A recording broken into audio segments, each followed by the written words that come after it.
I believe fundamentally in the power of the spoken word. Absolutely. That's why we have a podcast. Well, it can change hearts and minds. Words are very important. Some might say the most important. Of course. How else would we communicate our ideas effectively? How else would we reach people, be able to change their minds and affect change? Better than 1,000 empty words is one that brings peace. Yes. And I think the Democratic Party has been struggling with their words as of late. And for sure. This is something that I think a lot of people have noticed. The Democratic Party has been, as we'll talk about throughout the episode, hemorrhaging support for a variety of reasons. And there's one faction among the sort of center left in this country that thinks the Democratic Party just needs to say things slightly differently, and then a landslide is incoming. Well, yeah, because it's not the core of the message that anyone cares about ever. It's like the specific one word you change when you talk about that message. It's not the core of the message. It's not the many contradictions that voters clearly see in the way that you talk and then the way that you act. It's not the policies that you hold, because nobody cares about that, obviously.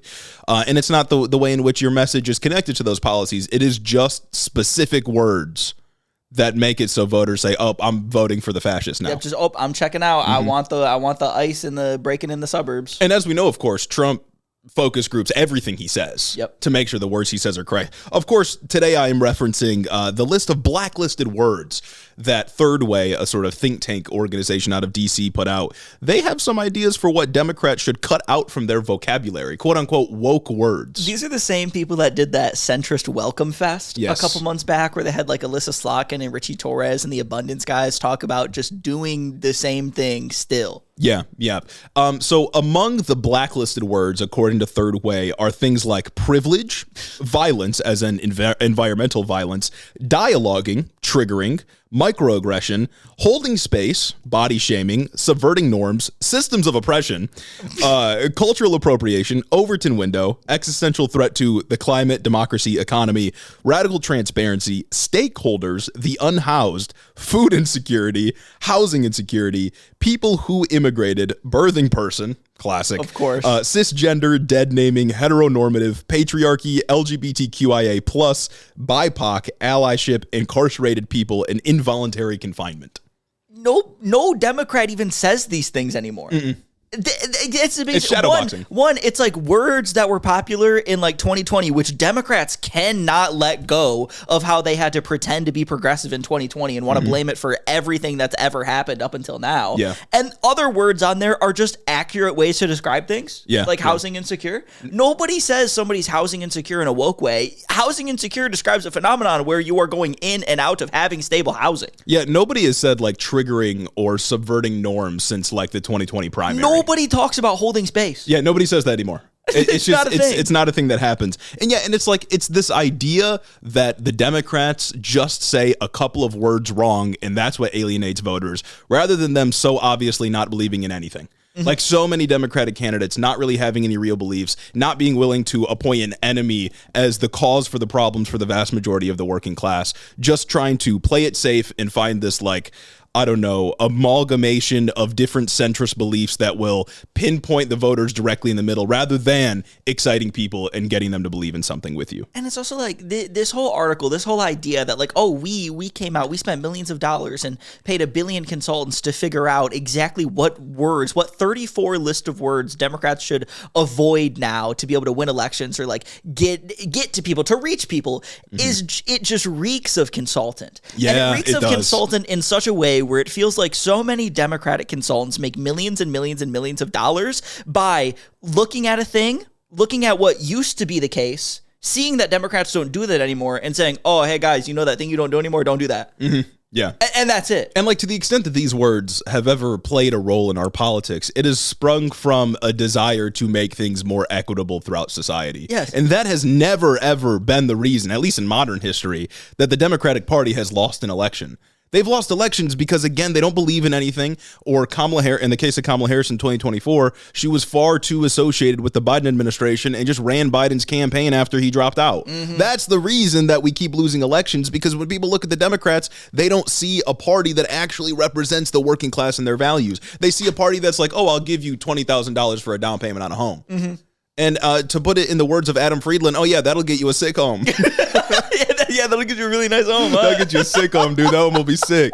Like, it's just, it's so feckless. Everybody knows all the Democrats want to do is get in and turn the knobs, and people just are fed up, and they want an explanation for why shit sucks. They want someone who's authentic, and they want someone who will fight for them. And it's like, nobody cares about what words you say. Even back when this wasn't even a widespread issue. No. When Joe Biden was not going on the State of the Union address and saying, guys, I think we need to hold space for the housing insecure members of the LGBTQIA plus community. No candidate really was. This is like the center left's obsession with the insidious and nefarious groups, quote unquote, that are for some reason tanking the Democratic Party's chances. This is what like people on Twitter wanted. Mm-hmm. And it broke into the mainstream in 2020. Like, it became more mainstream language when things were pushing towards progress. Yeah. But it's not. Joe Biden didn't run on this. Kamala Harris didn't run on this. Pete Buttigieg didn't run on this. Nobody fucking does this anymore. Once again, consultants identify something that used to be a problem and say, guys, that used to be a problem, and then collect a paycheck. Yeah. It's got to be the easiest job. I want to read a couple of quotes in this Politico piece from the people that work at Third Way. They were interviewed about this list.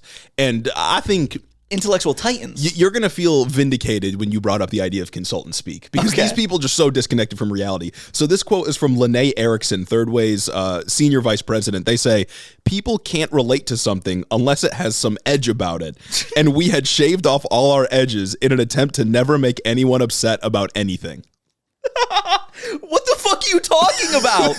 What are you talking about? Publishing a banned words list is in fact shaving off your edges. Mm-hmm. Saying that you shouldn't say language that may exist on some fringes of the left in its form today is shaving off your edges. It's not willing to go to the extreme of something. It is staying in the middle. Yeah. Centrists love to pretend that they're edgy. Yeah, and it's like your parents saying they're still cool. Like, there's a kernel of a good point here in the sense that, like, yeah, you shouldn't go out and talk like academically. You shouldn't go out and talk to voters like a professor. Yeah. And you shouldn't be talking down to people, like, of course. But deep down, there's a couple of things going on here. One is they want to ban words like environmental justice. Like, I'm sure there's no muddied interest behind that, right? Like, I'm sure big oil, big gas, like, they're not the ones motivating the exclusion of those words on the list, of course. But then also, like, yeah, it's this like consultant brain idea that if we just say the right collection of words, then voters will trust us, rather than maybe we should actually believe in something and appoint villains for why people are suffering so much today. And it's just like, how much money did they pour into this research to come to the conclusion that people don't like it when you inauthentically use buzzwords? Mm-hmm. Once again, this is a vibe that's floating in the air that you could have caught. Oh yeah, you could have asked us. I would have given it to you for free. I caught it a million years ago. Yeah. And sometimes I use these words because you just have to speak authentically. Well, yeah, it's not about banning words. Don't say this, don't say that. It's about speaking with conviction and delivering things in a way that makes people believe that you believe them. It's just like sometimes words like food insecure just describe the problem. Yes. like food insecurity is an issue, right? Like food insecurity, housing insecurity, these are real problems. Systemic justice, like it's a real problem. And I think when you speak to voters about something like food insecurity, they know what you're talking about. And if they feel that issue, it doesn't alienate them. It's just like, I don't understand why a lot of these words are even on here. Yeah. Other than like the muddied interest, or they're just like stupid. Whoever made the list is dumb. What's the one word on here that's actually like kind of like whatever? I guess it's like unhoused, which is like regular people don't use the term unhoused. Neither do politicians ever. Mm-hmm. That's a term that people on Twitter use. And it's not like you hear unhoused and you think like, oh, what the fuck is that? It's just another thing. You just hear it and it goes. Mm-hmm. It's just... It's so fucking stupid, man. Like the issue with the Democratic Party today is they are too committed to the norms and the establishment and traditions and all that so many voters are alienated from.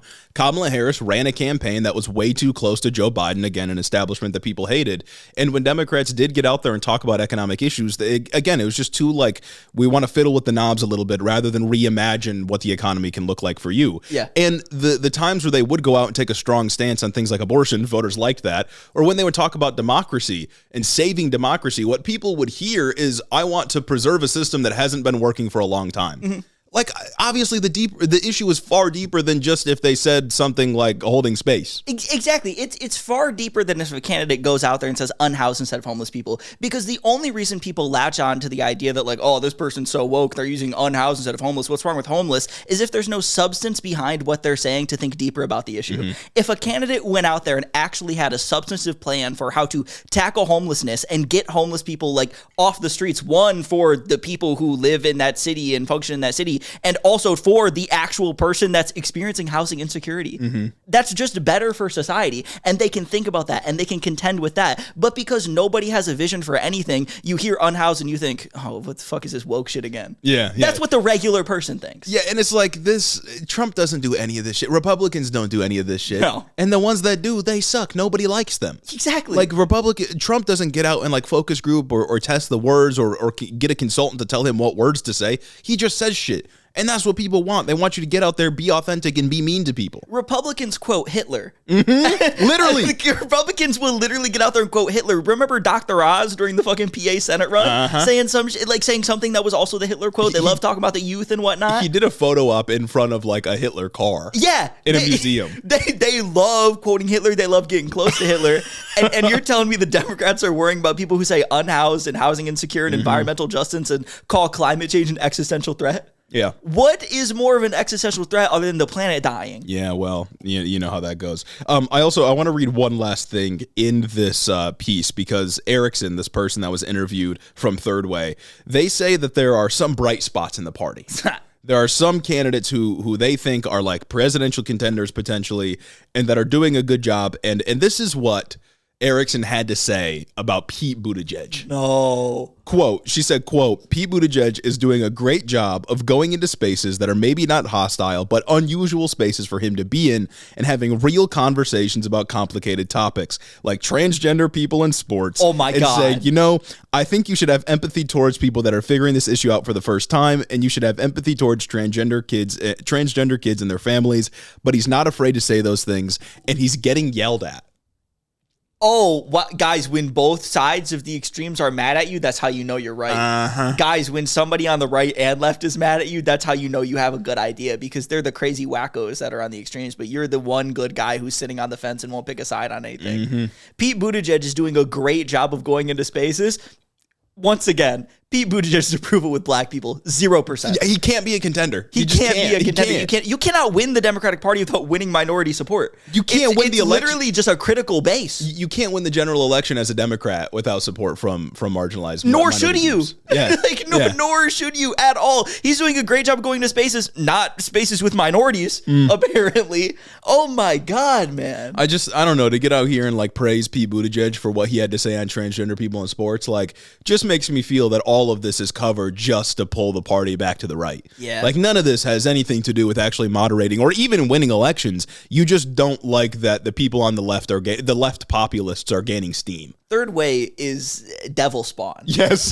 Yes. Third Way, it's just centrist organizations like this are a stain on the earth, man. And it's why we say that, like, people who identify themselves as centrists are just right-wingers, right? Yeah. Because, like, this is what they function to do in our politics. Oh, I'd rather be around somebody, converse with someone, be friends with somebody who's like, oh, I'm apolitical, than somebody who says I'm a centrist. Yeah, someone who identifies themselves as a centrist is like, evil. If you identify yourself as a centrist, you know enough about politics to have like some takes on some issues, or at least you feign knowledge about politics, and you choose to do that with it. Yeah. You choose to wield your knowledge for evil. You can't even hide behind this idea that, like, oh, you were swayed by a Republican upbringing and cultural influences around you gave you conservative biases and ideas. You know enough about a thing, and you came to the conclusion that, oh no, the answer is nothing. Yeah.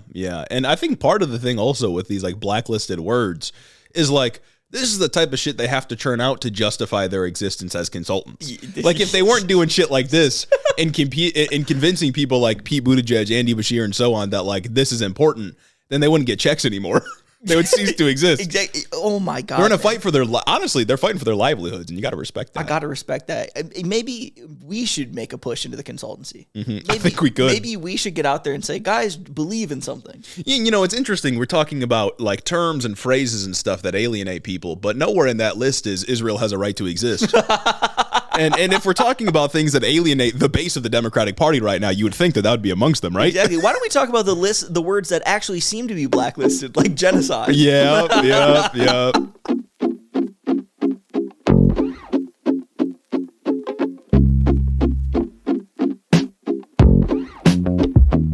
Welcome back to the show, everybody. Welcome back. Another beautiful week of news. It's Monday, August 25th, and we're here bringing you another hit-o. Another week of news, week of things we got to talk about. Today, we're talking about Omar Fateh getting betrayed by his state Democratic Party. We'll be talking a little bit more later on about Epstein, Ghislaine Maxwell, and the fact that Trump's innocent. We got irrefutable proof. We got it. She said he was. She said he was. So we can just drop the case. We can never talk about it again. And then we got to talk about Israel. Yeah, we got to talk about Israel. We got a little bit on here about a vote the DNC is taking. Oh. Potentially exciting news to cover on Thursday, but a little prelude today.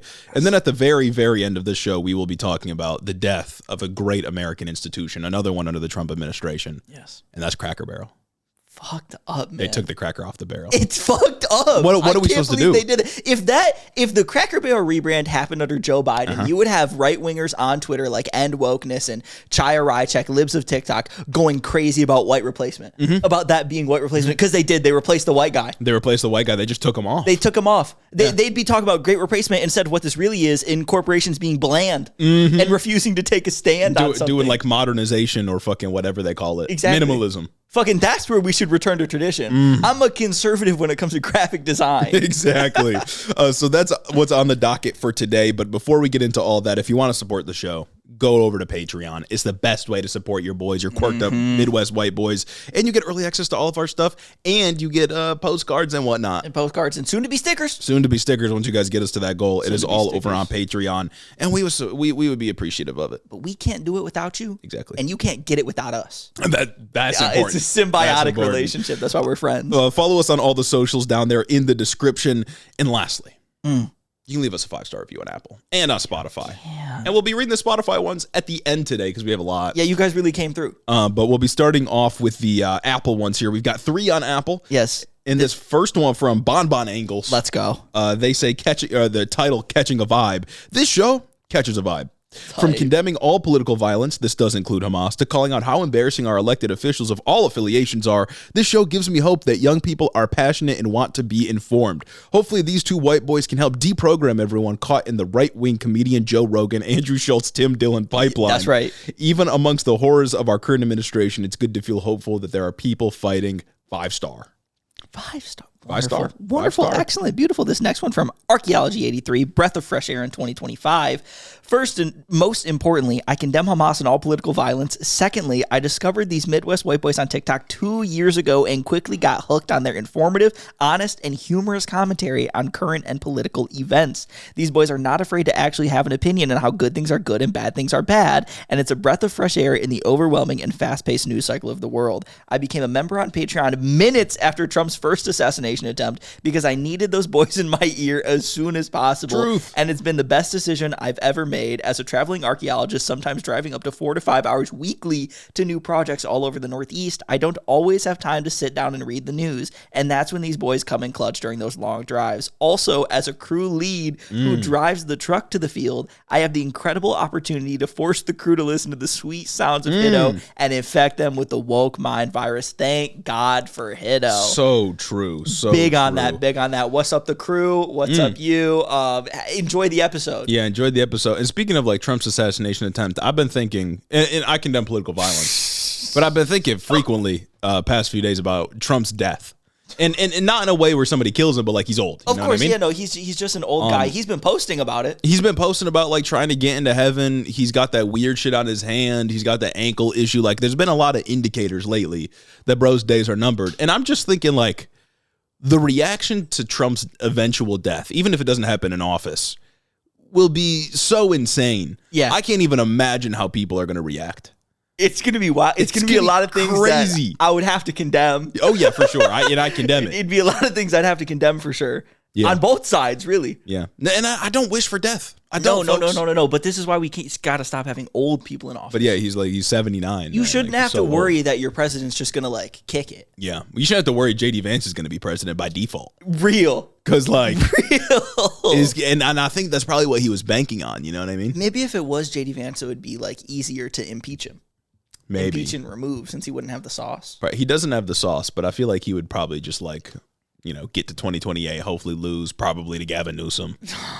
But anyway, our last review here from Chase Buffka, God bless Michigan. They say, before I write my review, I would first like to say I condemn Hamas and all forms of political violence, especially sandwich throwing. I started listening to the show back in January at the start of the Trump regime and have not missed an episode since. These two white boys from Michigan do a great job to keep this white boy from Michigan informed and up to date with the current news cycles and have consistently great takes. I love listening to this show while working at my blue-collar apprenticeship. I missed your last meetup a few months ago, but would love to go to the next and shake both your guys' soft hands. Big things coming. Big things coming. Stay tuned. And I feel like we might be blue-collar workers. I think so.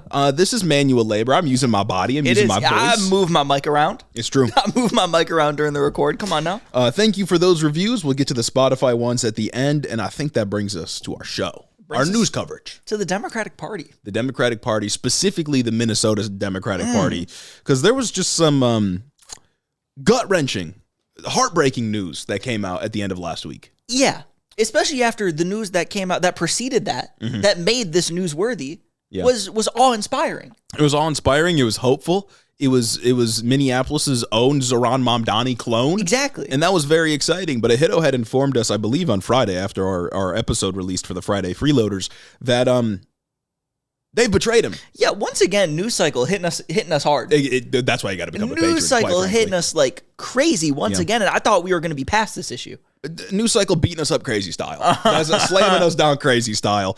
But since the 2024 election, the Democratic Party has been asking itself, why are we losing voters, right? Why are we hemorrhaging votes, especially when the Republican Party is so obviously bad and people don't like them? Woke words. Why aren't they hanging out with us? And yeah, some people blame it on woke words. There are multiple different explanations for what's going on right now. Some say woke words. Some say... Yeah. Some say, and I would say one reason might be that the Democratic Party actively stifles exciting and progressive voices. Yes. And that is exactly what happened with David Hogg. It is what they are trying to do with Zoran Mamdani, and it is what they most recently did with Omar Fateh in Minneapolis. He got shafted by procedure. Is essentially the story exactly what happened to David Hogg too. Yep. They kicked they kind of kicked bro out of the DNC because of procedure. Yeah. So we covered a couple of weeks ago at this point Omar Fateh surprisingly winning the DFL's endorsement for mayor at the nominating convention. Essentially, like the mayors when they run for the Democratic Party nomination in Minnesota, they don't have like primary elections, so they just get an endorsement when the party members, the delegates come together and they vote. And Omar Fateh won that vote a couple of weeks ago, but there's been some developments. Okay. So last week, the Minnesota Democratic Party revoked the endorsement of Democratic Socialist Omar Fateh for Minneapolis mayor. Again, no primary elections held for mayors, so he just won at the convention. But now they are citing procedural failures in the voting process for this revocation, which could be legitimate, right? What are the procedural failures? Was it that nobody could vote at all whatsoever, and this was just a flub, or was it something minor that you could have brushed over? Specifically, there was an issue with online balloting, which resulted in a third candidate, Dwayne Davis, not advancing to the next round as he was supposed to. Of course, this could be a legitimate concern about fairness, because if there's another candidate that should have been on the ballot, results could have shaked out differently, right? But, quote, from Axios, the disputed ballot didn't decide the endorsement. Fateh won a show-of-hands style vote after Frey's campaign urged all their delegates to leave the convention. And, quote, at a hearing on Frey's challenge Sunday, Minneapolis DFL officials contended it would be inappropriate for the state party to intervene, arguing Frey couldn't prove the endorsement result would have been any different. So the mess up in procedure here made no difference. So not only did this loser lose, But he whined and cried like a baby about his loss so bad that the party just took away the endorsement of the cool guy. The party just took away the endorsement. Like it's an explicit example of the state Democratic Party apparatus shielding a growingly unpopular incumbent from a progressive challenger. That's all this is. Nice. Because like they're citing procedure. Sure, there may have been procedural issues. It wouldn't have changed the result. And you might say, okay, what about the fairness concerns? Maybe the failure in procedure wouldn't have made any difference whatsoever anyways. Yeah. But like, sure, maybe we should just do a redo. You know, maybe you could just do it again, make sure the procedures are fair, and that we could, make sure that we have it done properly. But from CNN, quote, the state party committee also took the significant step of barring Minneapolis Democrats from endorsing candidates by any other means in the weeks ahead through its executive committees or otherwise. And the committee told city Democrats they cannot hold another 2025 mayoral endorsing convention as they will remain on probation for 2 years. You would think if there's a serious fairness concern, they would just redo it. Yeah. They would just get everybody together again and say, okay, guys, who are you going to vote for? But this time, don't raise your hand, put it on the electronic ballot. Yeah, they could have said, hey, we botched the procedure, we need to do this again. But the fact that they aren't doing that, the fact that the procedural mess up didn't make a difference at all, just shows me that the state party is punishing the city party for choosing a progressive candidate. Nice. And maybe that's one of the reasons why people hate Democrats so much. I think that's exactly why people hate Democrats so much. It's not because sometimes they say housing insecure. It's not because sometimes they say climate change bad. Mm-hmm. It's because they don't fucking do anything. They don't like their voters. They don't like what their party wants. Exactly. Yeah. Once again, and keep bringing up the Israel poll. Like 8% of Democrats approve of what Israel's doing right now. Mm-hmm. 8% of Democrats fuck with the genocide. That's it. Yeah. But that's not represented anywhere in Congress on the national level. And then when we get like a good progressive guy coming at the state level, state parties step in and either don't endorse them like fucking Zoran, or they revoke their endorsements and get mad at anyone who allowed the endorsement to even happen. Yeah, and like to be clear, if they could do this to Zoran, they would have. And the reason that people like Hakeem Jeffries and Chuck Schumer, like representatives from New York, haven't endorsed Zoran yet is because of his take on Israel. Oh, yeah. And there's other considerations as well, right? Like Zoran is obviously working against like the desires of the donors and the capital class and whatnot. But I think probably 70% of the reason that Schumer and Jeffries and other establishment types don't like Zoran is because of his take on Israel. Absolutely. That seems to be like the deciding factor for a lot of this. Because when you're Hakeem Jeffries, you get a lot of money from making sure that everybody $800,000 in 2024 from making sure that everybody around you has a great take on Israel in AIPAC's eyes. Yeah, like to be clear, what happened here is the Democratic Party of Minnesota intervened in an election of their most popular city or their most populous city to shield Jacob Frey, the incumbent, from a progressive challenger, and prevented Omar Fateh from getting the party's official nomination. And it's so sick that they said, no, you can't win and no one else can win now, actually. Yeah. You can't redo it. Fateh is still in the race, right? He hasn't been like kicked out of the mayor's race, but losing the endorsement just shows that like they are doing everything possible to make sure he loses. Yeah. And that sucks. Who is Frey? He's the incumbent mayor. He's been there since, I think, 2018. The incumbent couldn't win. Yeah. The incumbent didn't win the nomination. Yeah. Couldn't even win the nomination. Yeah. Brother. Like, I don't know, man. The Democratic Party is shifting more towards the populist left, and I think the establishment types are terrified of it. And that's what explains basically all of their actions against people like Zoran, against people like David Hogg, who's not even that progressive, and against people like Omar Fateh. I feel like this goes back to the conversation we had when all the David Hogg stuff was popping on about how like Ken Martin and his idea for the DNC, like nationally, was that we can't get involved in any primary processes. I think this is bullshit, but this is what he explained in his Time article. We can't get involved in any primary processes because we don't want to appear like we're unfair or favoring one candidate over another, like in a primary. Whoever wins the nomination will get the endorsement, we'll support them and whatnot, blah, blah, blah. But it's like the broader discussion about that and the idea of fairness when it comes to Democratic primaries and state parties refusing to endorse one person or blah, blah, blah. Exactly the situation we have here is that not doing anything will always favor the establishment candidates because they are the incumbent candidates. Yeah, they got the money. They got the money. They got the people there. Every single gear is shifted towards just keeping the people who are in power, keeping the establishment happy, keeping them plumped up. Mm-hmm.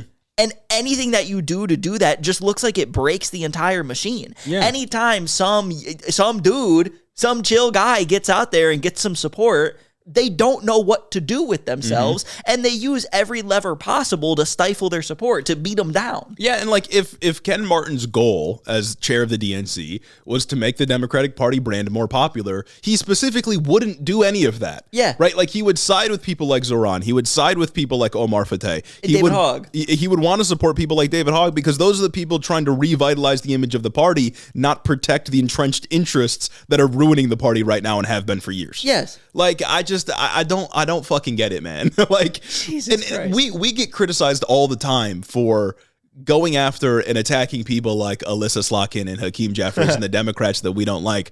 But the reason we do that is because I want the party to be better. Yeah. I recognize that we have a two-party system, but the only way that we're going to be able to win is not through a third party, because they don't have a chance of actually winning anything in significant numbers in any real way, but is through pulling the Democratic Party to a position where they can actually win voters and actually do things that are like moral and just and good. Yes, and it seems like everybody who has a position of power within the party does not want that to happen. Exactly. Is actively fighting against people like us from putting pressure on the party. There's this whole thing going on fucking right now on TikTok where liberals and some leftists who want, or some liberals who want to call themselves leftists, or maybe more progressive liberals, are getting mad at people like Christian Divine for talking shit about Gavin Newsom, getting mad at us for like talking shit about Gavin Newsom. Brother, we're 3 years out from the actual thing. Can you're telling me we can't criticize a candidate during an election and we can't criticize a candidate the furthest away possible from an election? What the fuck is going on? Nobody wants anybody to like criticize Democrats ever. You should never be satisfied with politicians. There are politicians that I like, and there are politicians that I very obviously don't like. I fuck with Bernie Sanders. I fuck with AOC. They do not avoid my ire on this show. Exactly. They get a little less of it than people like Alyssa Slott can do, but that's because they're a lot more cooler and have a lot better things that they want to do. I am still unsatisfied with how Bernie won't call what's happening in Israel a genocide. Yeah. But it's like, I'm dealing with so many other things right now. You should always want to criticize politicians. There is never a point where politics is going to be at a place, or at least it's going to take a very long time for politics to be at a place where everything is good and cool and successful. There always needs to be people. There always needs to be the fucking gadfly that's just nagging and nagging and nagging and nagging to get people to push people towards progressive policies, to push people towards positions that would not have been previously established. You have to be annoying about something for somebody to care about it. If I just talked to myself all day and didn't have a fucking podcast, nothing that I say would ever change anyone's mind. Yeah, and like the opposite position, the one that defends the Democratic Party and says we shouldn't criticize them, to me it just sounds like, oh, what, you want the Republicans to win? Like, I saw a tweet recently that was like, oh, Dearborn, Michigan, how's it going for you right now? Brother. And it's like, dog, this is bad electoral strategy. This isn't going to win people over. And two, it's like, you don't actually give a fuck about anything. Yes. You are just playing like team sport politics and don't actually care about the issues that like anybody actually talks about. That's what all these guys who are defending Gavin Newsom right now are trying to do. It's like, bro, really, defending Gavin Newsom? Why? Literally, why? I'm giving him his flowers for being a guy that's kind of rhetorically meeting a moment. But I don't want him to be the nominee because there's so much work that can be done to get a better nominee. I'm gonna fight for like the most progressive guy. I don't give a shit what Gavin Newsom's record in California is. The guy sucks. Yeah, no, the guy sucks. Personally, the guy sucks, and like his record's not that great either. The California legislature is much more progressive than Gavin Newsom himself is. Bro, veto shit. Like, it's like there's a much more thing that explains what laws have been passed in California. Gavin Newsom vetoed this bill a few years ago that would outlaw caste discrimination. Like, caste is like from India. Like, come on, what are we talking about, man? Didn't he do the whole like $15 minimum wage exemption for Panera Bread because he owns a bunch of them? like that guy is entrenched in the establishment. What he represents is establishment. And even if Gavin Newsom, which I think it could be maybe reasonable to say he's one of the most progressive hopefuls for 2025, that's a low bar. Even if he is, that's an incredibly low bar that I don't want to have to clear because I can use my voice and people can get out there and push for somebody better. It's just like at every single turn, the Democratic Party works against the progressives that are obviously a threat to the establishment. Yes. We've seen it with Omar Fateh losing the endorsement. We saw it with David Hogg just trying to get the old people out of office. And when they can't directly work against them, they just try to ignore them, like what Hakeem Jeffries is doing with Zoran Mamdani. Every single time there's an exciting progressive that turns people out, that gets people excited, that gets people thinking about what the world could look like, the establishment tries to tank their chances. And maybe that's why the people don't fuck with the Democratic Party. Yes. Because like like you don't believe in anything. All you want to do is protect the old people who think it's their turn. They're literally sore losers. The Democratic Party is full of sore losers and babies who can't accept that people might not fuck with their policies because they have existed in this position for so long where it's like you have to vote for us because the other guy's so much worse. And that's true come general election time. That's true for like 3 months every 2 years where it's like, okay, yeah, I'm going to put my support behind the Democrat because I don't want Trump here because obviously things are way worse now than they would have been under Kamala Harris had she won the election, even though things still wouldn't be that great. Yeah. That's when the time is. All of the other months out of the year, I hate you. Yeah, and like the issue is, sure, things are like much worse than they would have been under Kamala Harris. We wouldn't have had troops in DC, right? Like we wouldn't have had these mass deportation efforts. But like at the same time, it's the fault of the party for not making that contrast clear enough. Yeah. Because like truly, what difference would it have been in Gaza between Trump and Kamala Harris? Maybe Kamala Harris wouldn't be talking about beachfront property, but she sure as hell wouldn't have been doing anything about the active genocide that's been going on. She wouldn't have called it a genocide. Yeah. And the fact that people couldn't see the difference, the fact that she didn't make it clear what the difference was, is part of the reason that she lost. And here we fucking are. And Democrats refuse to do that. Yeah. Just no matter what, dude. And it's so frustrating that they can't catch a vibe. Yeah. And when they do, it's only rhetorical. Gavin Newsom isn't going to revise his position on trans people in sports. Let me tell you, like, he's not going to go out there and say, yeah, maybe I shouldn't have had Charlie Kirk on my podcast. Maybe I shouldn't have Steve Bannon on my podcast. And even if he does revise his position on some social issues, he's not going to start advocating for universal health care. Yeah. Like, it's not going to happen. And like, it's also like, there's so many people talking about, like, oh, can politicians not, like, revise their stances? It's like, I mean, I guess they can, but I don't have to keep voting for them. Especially, once again, when we're off election years, when we're not even talking about real primaries yet, when primaries haven't actually started, I'm going to use the positions that you've held in the past against you as an elected official. Because you got to. Because these people, politicians are not regular people. Politicians are not regular people who thought dumb things when they were 20. Yeah. And then grew up and now have blossomed into better positions. There are people who have actually done like real things and in some cases real harm or real change. Yeah. And you can say that and you can say, okay, based on your track record, I don't want to vote for you again. I don't want you to have more opportunities in office. It's time for somebody else to come in. It's time for new blood to enter. Yeah. And I ain't seeing much of that. I'm not seeing much of that at all. Much of that, but anyway, that's Minneapolis. I hope Omar Fateh is able to still win.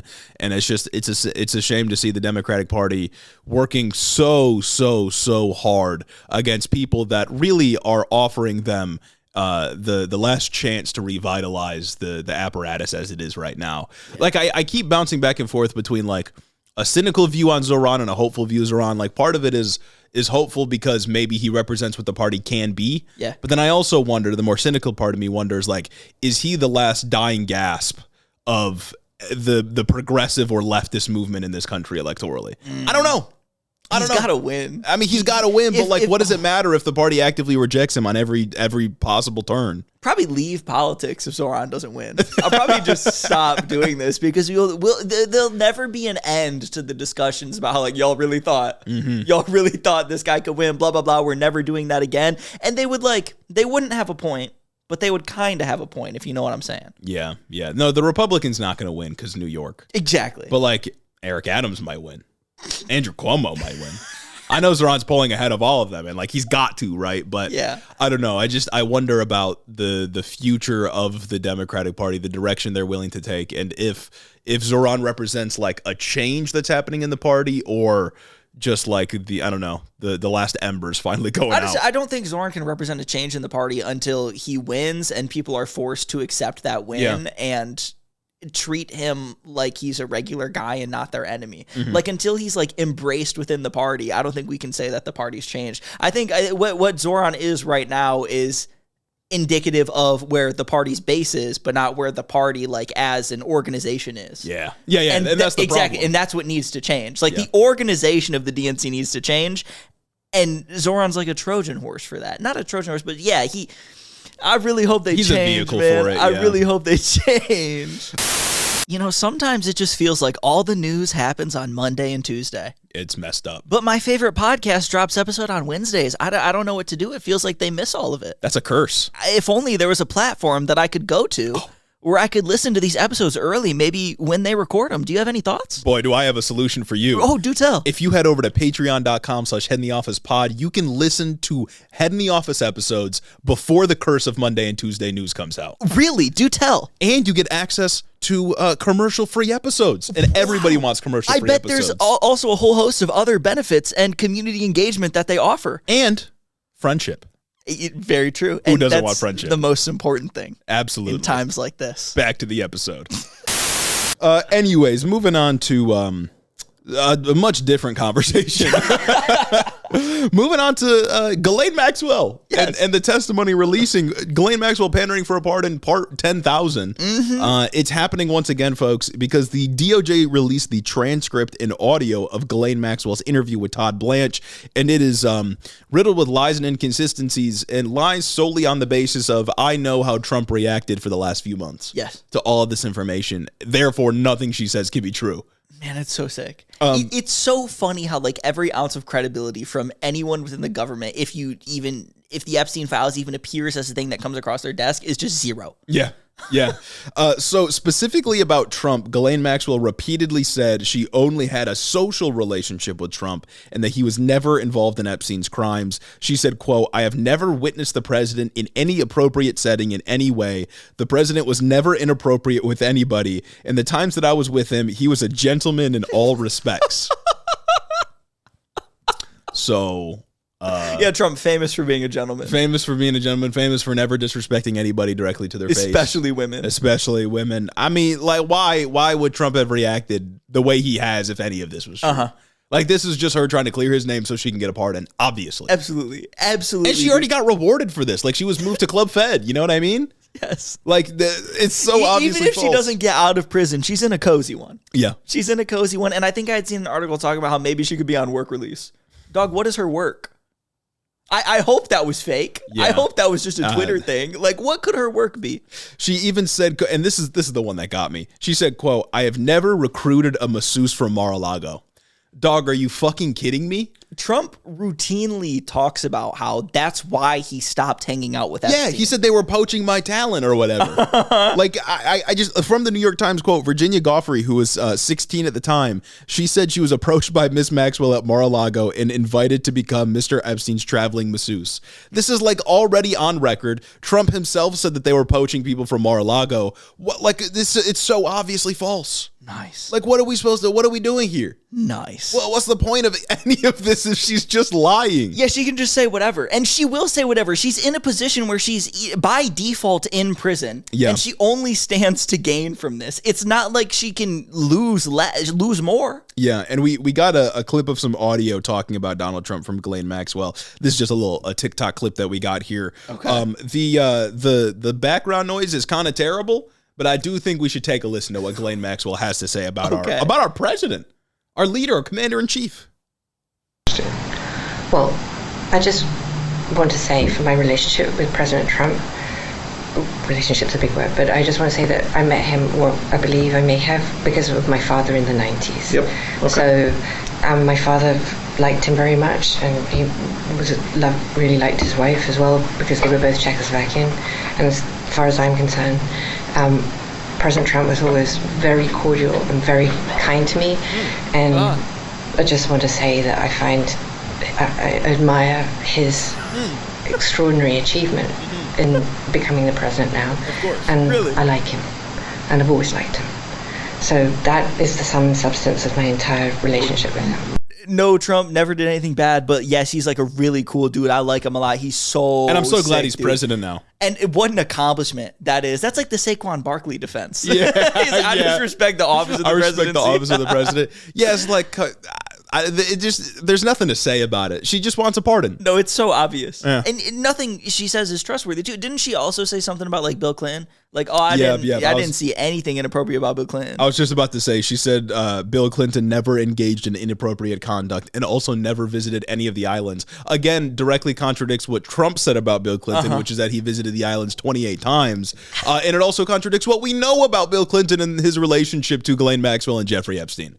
So it's like, I mean, there was no point. The only point in doing this was so that Trump could sort of, I don't know, get some plausible deniability, and so Ghislaine Maxwell could be a free woman eventually. She's stroking his ego. Yeah. Too. She wants a pardon. That's all this is. Yeah. There was also a point where Maxwell argued that associates of Epstein had been unfairly vilified. And there was also a point where she just outright denied the allegations of sex trafficking on the whole. Oh, of course. Yeah. Of course. Yeah. Because it's what she's in jail for. Yeah. Like... not a trustworthy individual. And then lastly, there's an exchange that I thought was just like really fully encapsulates all of this. Maxwell was asked about Epstein being an intelligence asset for CIA, FBI, Mossad, and so on. And then in one exchange, Blanche asked her if she had been in contact with a Mossad agent at any point. And this is the coverage from the New York Times. Quote, okay. Well, not deliberately, Miss Maxwell said. Pardon me, Mr. Blanche said. She repeated, not deliberately. Mr. Blanche did not ask what she meant by that and moved on. You can't ask the question and not follow up. Uh-huh. Like, obviously she was just supposed to say no there. Yeah. Not deliberately. Have you ever met a Mossad agent? Not deliberately. All right, let's move on. Okay, all right, yeah, all right, fine then. That's totally chill. What did you guys talk about? Not what was the substance of the meeting? Just yeah, there is a deep conspiracy theory that people don't know how real it is, but there's a deep conspiracy theory that Epstein was a Mossad agent or was in contact with Mossad and would essentially like blackmail people, right? Yeah. Like would get footage or images or whatever of them doing evil things with young people, and then use that as leverage to get power and use power over them, right? And here is just, all right, I'm not going to follow up on this. Okay. Yeah, this is like the heart of everything that people have been theorizing about for years now, and I'm just going to say nothing. It's a massive part of the Epstein conspiracy because the whole point of like Epstein being a Mossad agent is that he is going around and getting dirt on powerful people for the intelligence community. Mm-hmm. England, oh yeah, they were around. Have you ever met a Mossad agent? Well, not intentionally. Oh, okay. Let's just move on. They're around. I don't know, maybe once at the island or something, but whatever. It doesn't matter that Epstein was like good buddies with Ehud Barak or anything like that. But yeah, so that's like the whole of the Ghislaine Maxwell stuff. I mean, it's exactly what we expected, and it's just fucking insane. Yeah, it's crazy, man. That's really just a beautiful thing, man. It is. What a time to be alive, man. And before we move on, I can't necessarily find anything confirming the work release thing. Okay. Yeah. But I do see a couple things from like Times of India. Epstein girlfriend allowed to leave prison despite blah, blah, blah. There's some things about the conditions for release, but hopefully she has to stay in a cell and rot. Yeah, I hope she dies in a prison cell because what the like, I mean, we're talking about one of the most evil criminal schemes in modern history. Yeah. And we're entertaining this idea that Donald Trump is going to pardon her. Like, it's on the table. He hasn't said he won't do it. He said, I could do it if I want to. You say the sentence, Joe Biden considers Joe Biden says, when asked if he would pardon Ghislaine Maxwell, I'm allowed to. Yeah. And I think there'd be blood in the streets. And like, honestly, I couldn't blame people for I would freak out if Joe Biden said that. Absolutely. Because we know that there are figures within the Democratic Party that were tied up in all of the Epstein stuff, the Clintons being the most prominent, of course. But then Donald Trump saying, I might pardon her. And we're just like, we treat that as like, all right, cool. Come on, man. I think I saw a picture where it's like Ghislaine Maxwell was honored at like some Clinton event in like the early 2000s. It's like, yeah. Well, yeah, and she was invited to Chelsea's Clinton's wedding after all of the allegations came out. They love going to weddings. Yeah. Rich and powerful people loved inviting them to weddings. Trump and Chelsea Clinton. Ghislaine Maxwell had an aisle seat at Chelsea Clinton's wedding. Like, I mean, these people are so wrapped up in this criminal scheme, and we can't do anything about it because the people in power that could do something are implicated. They're gonna burn those files. Yeah, like we're not getting anything. We have really what we've gotten with the Epstein files is absolutely enough to.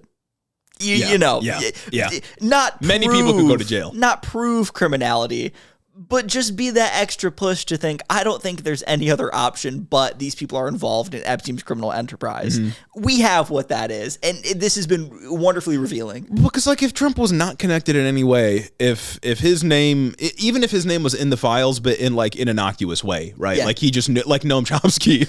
I'm still banking on Noam Chomsky not being involved in any real way. But, like, even if Trump's name was just in there because Trump was a rich dude in New York at the same time, then why wouldn't he just release it? Yeah.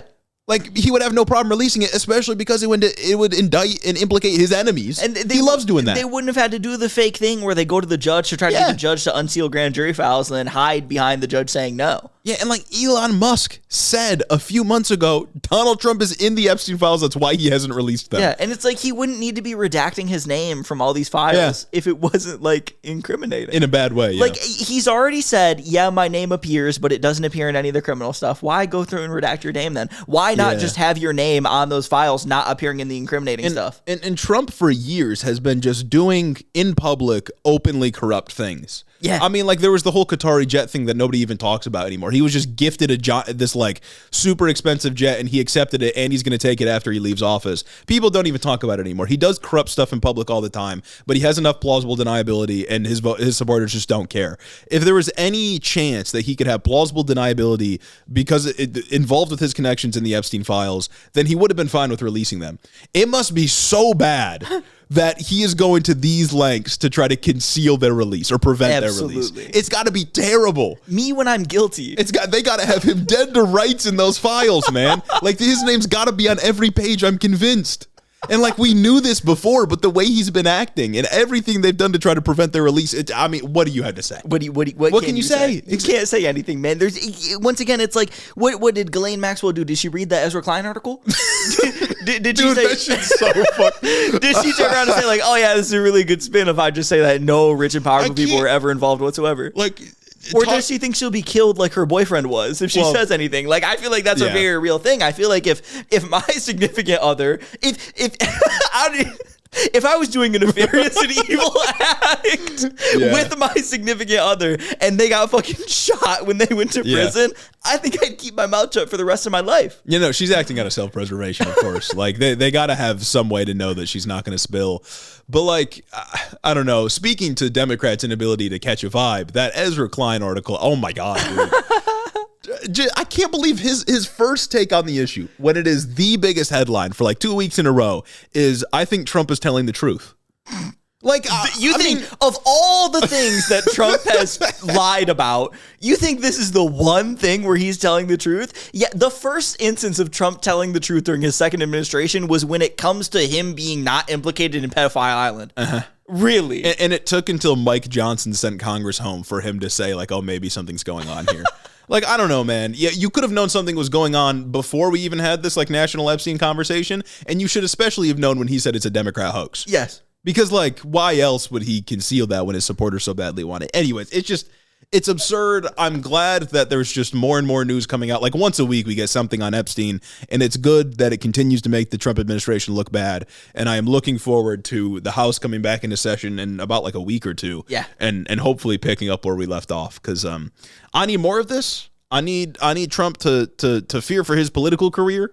And I need something to bring about the downfall of the people in this administration. And just the Republican Party in general. Yeah. You know what I'm saying? Because it's like we've been so wonderfully positioned for this to reflect more badly on the Republicans because it's who is currently in power and it's who is currently covering things up. We got lucky. Than it does on the Democrats who were also involved. Dude, it'd be so cool if we had a liberal party that was like committed to good. Oh my God, I'm saying. Like, imagine if there wasn't just a web of corruption within the Democratic Party official apparatus. We could like actually do something with the Epstein story. And it's like, obviously we've talked about the whole time, like, yeah, Bill Clinton's on those files, lock him up too. Mm-hmm. You know what I'm saying? Yeah. Lock her up. But it's like, now it's politically advantageous for me. Yeah. For Bill Clinton's name to be on those files as we transition from Bill Clinton and Hakeem Jeffries and Andrew Cuomo to Zoran, Omar Fateh, and all these other politics. You can have a transformation of the Democratic Party if we can just lock these geezers up. Man, in my lifetime, if we locked up Bill Clinton and Trump, they could have cells next to each other. They could be bunkmates. Yeah, and like, I mean, it feels like I don't want to say, what was the dude who they got on tax evasion? Al Capone. Yeah, it's not really that scenario because like getting them on sex trafficking is like the opposite. We got Al Capone on murder. But my point is that they've done so many other bad things that like if we got to get them on this, I'll take it. Exactly, yeah, precisely. And like this is the a one worthy thing that you like could get them on. You know what I mean? But it'd be so sick. It'd be so sick if the Republicans and Democrats just completely fell out, and then we actually had a ramp to hijack the Democratic Party infrastructure. Mm-hmm. Yeah, we could actually start winning elections, and then we crown Abdul El Sayed King Emperor of the United States. Exactly. Big on that. Yep. Someone who can bench like 400 or whatever. Shout out Zoran.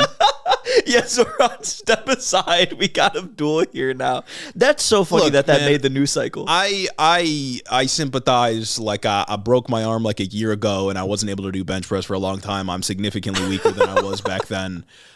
But you don't gotta do the bench press, right? Yeah, you didn't have to. Yeah, like, and this isn't a purity test. I'm not saying like, oh, every man should be able to bench press X amount of pounds, but like, don't make yourself look dumb. Because like, it is funny. Yeah, it is just kind of funny that he got on there and oh man, poor guy. But honestly, maybe it's more endearing. Maybe it's more endearing. He shows his humbleness. We're winning the men who can't bench press 135. Exactly. Demographic. Just don't do that, man. That's a hard demographic to win. First miss of the Zoran Mamdani campaign, in my opinion. Absolutely. And it's a big miss, too, and I think it should stay in the news cycle. Yeah, we should be talking about that till the fucking next thing you know, the next interview that Hakeem Jeffries is going to be on, he's going to be like, yeah, I think Zoran really needs to address the stabilized rent situation and the bench situation. Well, did you see Hakeem Jeffries did an interview recently, and he was asked about the endorsement because he hasn't given it, of course. And he was like, yeah, I had a good meeting with Zoran before he went off to Africa. Oh my God. I had a good meeting with Zoran before I went and hit the gym and benched 135. But like, who else are you going to endorse, dude? Andrew Cuomo resigned in disgrace, and there are Curtis reports, Silva or whatever. There's reports of Eric Adams handing out like chip bags full of cash to people. Oh my God! Or people on Eric Adams' campaign handing out chip bags full of cash to people. Oh, Eric Adams didn't do it himself. Yeah. Just people affiliated. Yeah, it's like I just like where's the endorsement at, man? Like I just doing the Africa thing. That's just unforgivable. That is unforgivable. Yeah. There's a rot within the Democratic Party, man, and it's got to be excised.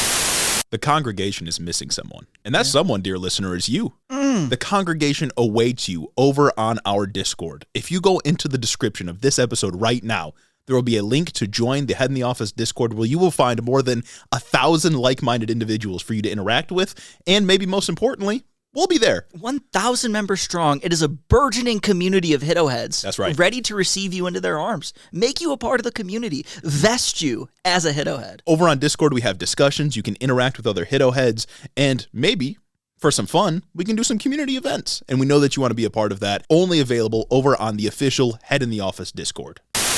It's got to be excised. And speaking of that rot, I think we should get to the country that the rot stems from in many ways. Speaking of Mossad, speaking of Democrats being evil, speaking of AIPAC, speaking of funding, it's time to talk about Israel. Because this week we had a new report from The Guardian and a couple other organizations, Israeli news organizations, saying that as of May 2025, internal Israeli military data showed 83% of people killed in Gaza are civilians. That's a lot of human shields. That's a lot of human shields. The overall death toll back in May was estimated to be about 53,000 people killed. Undercount. The Israeli database listed 8,900 combatants from Hamas and the Palestinian Islamic Jihad as dead or probably dead. So that leaves about 44,000 civilians just senselessly murdered. Yeah, far more than the IDF ever let on. Yes. And of course, this is all an undercount. Ridiculous undercounts. Yeah. The Gaza Health Ministry estimates the number of dead based on bodies that have been recovered. Yeah, and you can see what's wrong with this immediately. They're not factoring in the thousands of people that are still buried under rubble right now. They're not factoring in the people who are missing and have not been able to be confirmed dead. Yeah. This is just dead bodies that they've seen. Yeah. Yeah. It's a small strip, but it's a big strip. You know what I'm saying? There's a lot of rubble in there. So many strip, of the buildings have been destroyed. People are shoved into refugee camps. Nobody knows where anybody fucking is right now. Yeah. And I mean, we talked 8 months ago or something like that. There was that one study that was put out essentially estimating that it's over 100,000 based on different modeling and statistics and stuff like that. I would guess we're somewhere in between 100,000 and 200,000. Absolutely. And it's all of this is to say that death toll, that ratio of civilians to militants or combat targets or whatever the fuck that Israel isn't publishing but keeps within their own internal military records is much likely overestimate of how good they're doing. Yeah. The number is likely much higher. Right now, we've got 5 civilians killed for every Hamas fighter. 5 out of the 6 people killed in this genocide so far have just been civilians. Yeah. And that number is likely so much higher. Well, especially because they'll consider like anybody and everybody a Hamas combatant if they can. Yeah. Like I guess I don't know this, but I would speculate that they count like most men that they kill as Hamas or a part of a terrorist organization. Well, what I'm seeing in like their internal documents is they have like a database of people who they believe to be associated with it, and that it's mostly like I can't speak to the validity of how accurate it is, but there's a separate like status for like what politicians and people are saying to the media, and that number is what includes like just like anybody on the ground that they kill. Yeah. It's just the random people. There was a quote in one of the articles that I'll talk about later that goes on to say something like, it was from an Israeli soldier who was like kind of whistleblowing under anonymity saying, if I were to believe what my commanders were saying, I would have think we'd killed 200% of the Hamas militants in the area when we like rolled through something. He said, people are promoted to terrorists after they die. And it's like, yeah, that's kind of like how that thing happens right there. So, yeah. And again, this is after Israeli politicians and generals have made wildly out of touch claims that about the civilian killings. Netanyahu said in a press conference like in September of last year that the IDF has achieved, quote, the lowest ratio of civilian to combatant deaths in the history of modern urban warfare. It's 1-to-1.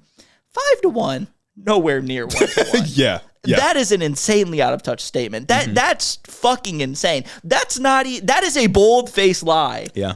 In every sense of the word. Most moral army in the world. Most moral army in the world. We got teams of lawyers that review every single strike. Exactly. We consult lawyers for every 2,000-pound dumb bomb we drop on a populated apartment building. We got a team of AI lawyers and AI, and we got AI technology that can always target the things. And when they go to aid distribution, there's AI, but it's not there. But it's 1-to-1, I promise. We cut off the food, and that's only targeting Hamas.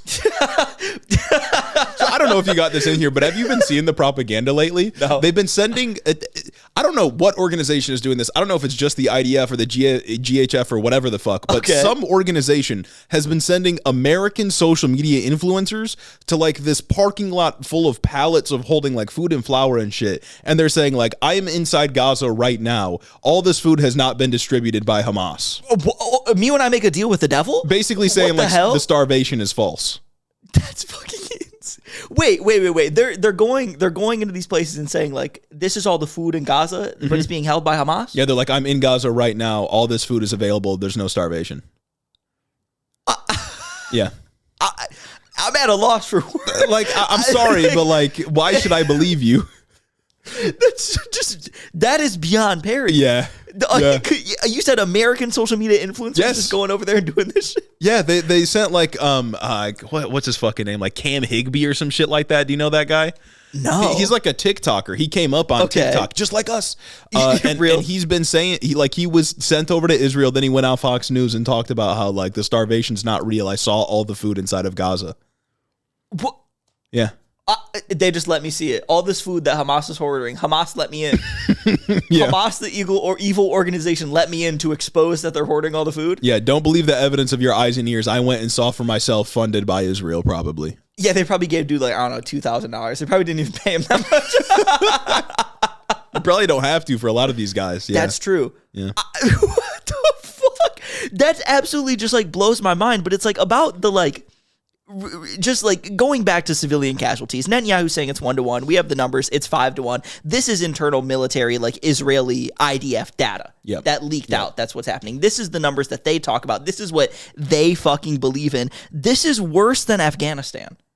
It's worse than the civilian death toll in Afghanistan, and the only things that are worse than this are like conflicts in South Sudan, the Russian like siege of Mariupol in 2022, and Rwanda. I was going to say in 1994. The Rwandan genocide, also a genocide that the entire world kind of just let happen. Yeah. By the way, there aren't many other conflicts really ever in the history of modern warfare that have a sustained casualty rate like that. There are instances and conflicts and the war on terror where you can look at specific battles and you can see that a lot of civilians were senselessly slaughtered in these things, and it matches this rate.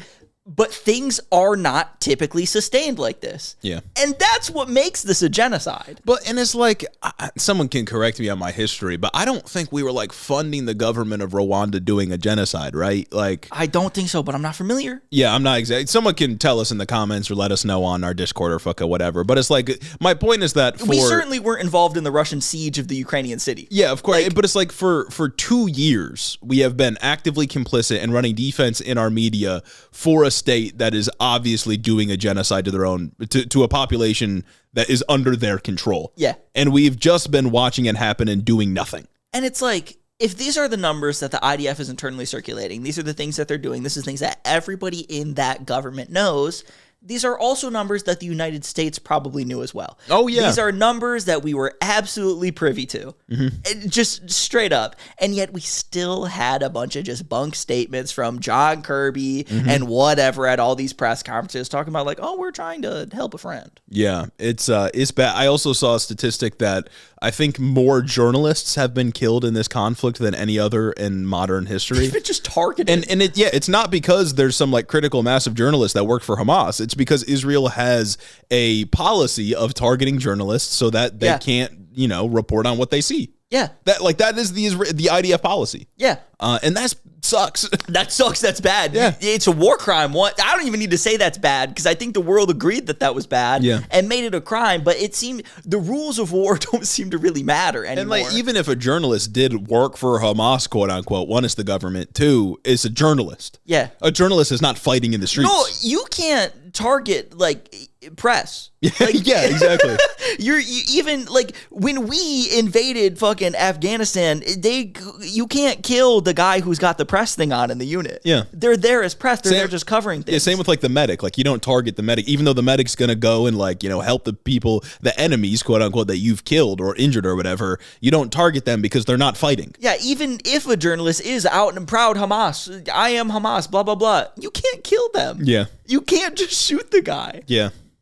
But what's been stopping them? Yeah, exactly. Nothing's been stopping them. And I just also want to point out, now that we have these numbers and whatnot, and what I'm going to talk about in a little bit, for so long, every single article that brought up how many people in general have been killed in Gaza always came with two caveats. One being these numbers come from the Hamas-run Gaza Health Ministry, and also that the Hamas-run Gaza Health Ministry does not distinguish between civilians and combatants.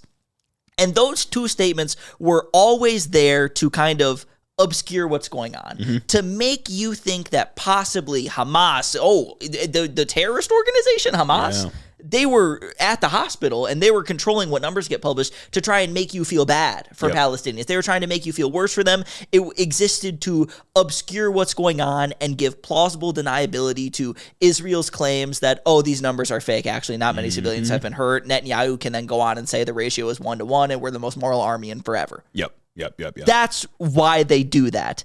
And despite the media and Israeli allies doing this for nearly 2 years and trying to the best of their ability to make you believe the numbers are inaccurate, this report from The Guardian highlighted that the IDF actually uses and relies on the numbers that the Gaza Health Ministry publishes. What a surprise. This is from the article. The military also considers the Gaza Health Ministry toll reliable, Local Call has reported, and the former head of military intelligence appeared to cite it recently. The source in the Local Call article claimed that, quote, the Gaza Health Ministry figures are now regularly presented in military meetings and briefings after being found to be reliable in a review. There were two sources that talked to Local Call, which is an Israeli news outlet, from the IDF that claimed that the army relies on the health ministry numbers, not just because they were deemed to be accurate, but also because the IDF has no means or interest in checking itself whatsoever. Of course. They do not care. They have no infrastructure to check for these numbers. They don't give a shit about the numbers. They do not care how many civilians they kill.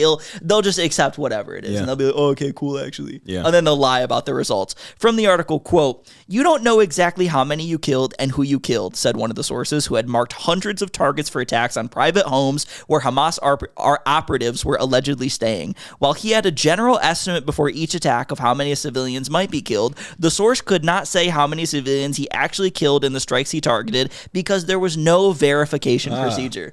They said, Hamas? Hamas? Must be be Hamas there. Must be Hamas There's there. Hamas under every, there's a Hamas agent under every house, and there's a Hamas agent in the brain of every child. The tunnels actually connect to every single piece of infrastructure. The tunnels we built. Especially the hospitals. Especially the hospitals and the universities and the schools and the mosques and whatnot. Another quote, only when it's senior Hamas members do you do a BDA procedure, intelligence check regarding the results of a shelling. In other cases, you don't care. You get a report from the Air Force whether the structure was blown up, and that's it. You have no idea how many NDA, incidental damage, meaning uninvolved fatalities, there actually are. You immediately move on to the next target. The emphasis was to create as many targets as possible as quickly as possible. Kill as many people as possible. Yeah, it's just to do it. It's blow up the structure, and you blew up the structure. Okay, good job. That's all we wanted to do. We don't want to confirm that the Hamas member we were targeting is dead. We don't want to see how much fucking damage we done. We just want to blow up the building. This is ethnic cleansing. This is genocide.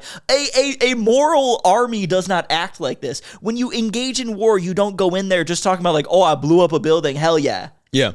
And like if it wasn't a genocide, then they would care to avoid killing civilians. They would be going after specific targets and trying to cripple the military might or strategy of Hamas. Yes. But they're not doing that. They're explicitly admitting right here, it doesn't matter how many civilians die. Like that's not a consideration for us. We just want to blow up the building and then go. Yeah. What do you mean you just want to blow up the building and go? That's not how you're supposed to like do, not even how you're supposed to do modern warfare. That's not how warfare should be conducted. Yeah. When like the rules of warfare came about, it was this idea that like the two people that are fighting would send in troops on the ground and they would do skirmishes and whatnot, and we've kind of geared our senses by that. We have no concept of how you can have wars between two people, a genocide happening, where one person is so much more technologically advanced than the other, they can just bomb the ever-living shit out of them and not give a shit what they do. And this is something we've been saying forever. Ever since Israel blew up the fucking AP building because they said they had Hamas tunnels underneath, ever since October 7th happened and Israel first invaded the Strip,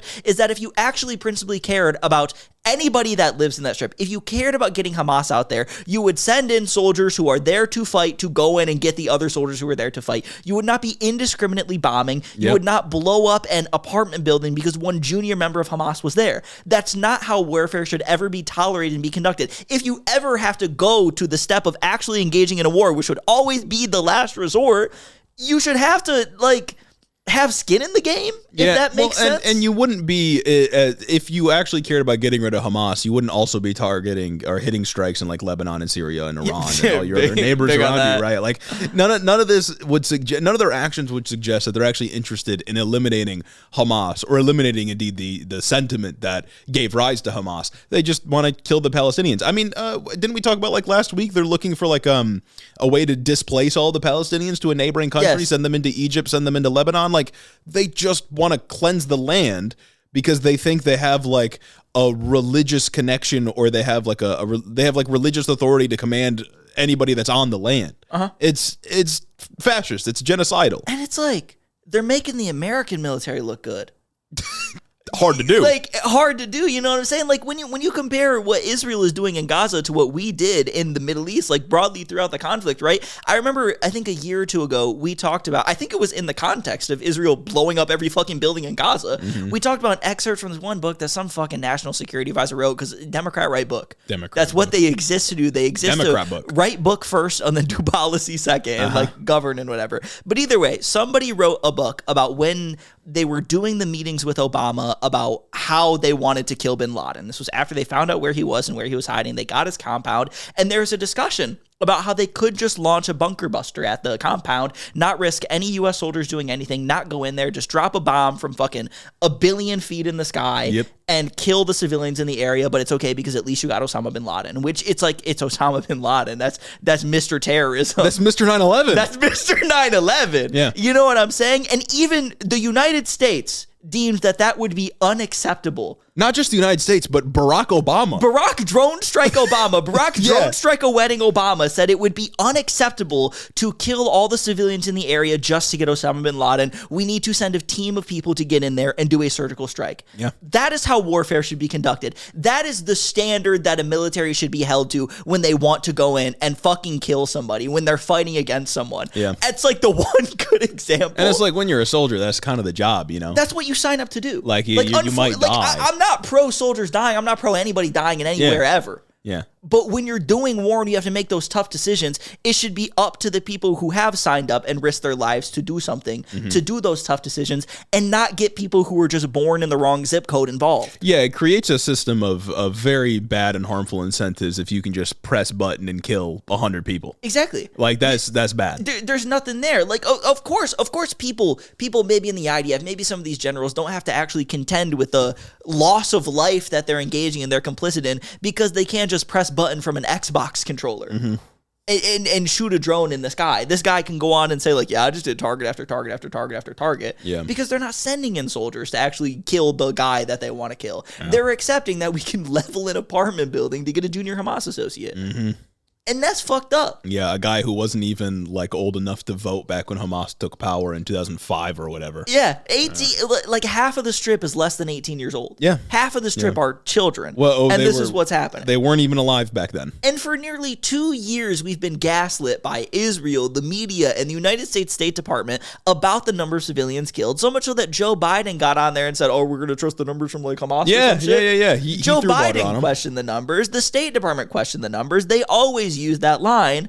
And yet now we know that they always knew. And of course they always knew. But now it's out in the open. And it's for anybody to see. You don't even have to be conspiratorial about it. You don't even have to engage in analysis to see that the United States State Department and the United States intelligence community had accepted the Hamas numbers as true, but still allowed like the political arms of the government to go in front of you and lie about them to manufacture consent for a genocide. And again, to bring it back to sort of the theme of this episode, like, this is part of the reason that nobody fucking trusts the Democratic Party. Like, yeah, the Republican Party is bloodthirsty, but they're honest about their open support for Israel, and they're honest that they don't give a fuck if, like, a genocide is actually happening. But when the Democratic Party consistently tells you, like, they stand for human rights, they stand for individual liberties, protection under international law, and then lie actively about all this, how are you supposed to take them seriously? Yeah. Like, how is their voter base supposed to continue to support this if this is the decisions that they are making from the top down? And it's like, this is all for an intelligence sharing relationship? Yeah. You mean to tell me we accept all of this? This is like untold loss of life and human suffering just so that we can, like, Mossad and the CIA can talk to each other? Just so we have an air base in the Middle East. That's fucked up. Yeah. And you don't need to go to this length to still have that air base. Yeah. They don't, like, exist without us. Yeah, you could deny them the ability to do a genocide. You could have say, said no. Guys, I'm not sending you weapons any more defensive or offensive until you fucking act right. Even just out of a sense of self-preservation, like, Joe Biden could have said, like, yeah, you can still do apartheid, that's fine, but I'm not going to let you do a genocide because it's making me look bad. Like, exactly. Even if he wholly wanted to do it out of self-interest, that's what he could have done, and he didn't. He could have said, largest open-air prison in the world, status quo, that's fine, Jack. Yeah, as long as it's not an issue for me in the election. Yeah. But instead, Joe Biden decided, the Democratic Party got behind Joe Biden, making the decision to continue the genocide, and it in part, I think, lost Kamala Harris the election. It had to have been a part of it. It had to have played a part. Look at the fucking Democratic Party approval of Israel. Yeah. It's in the shitter. Yeah.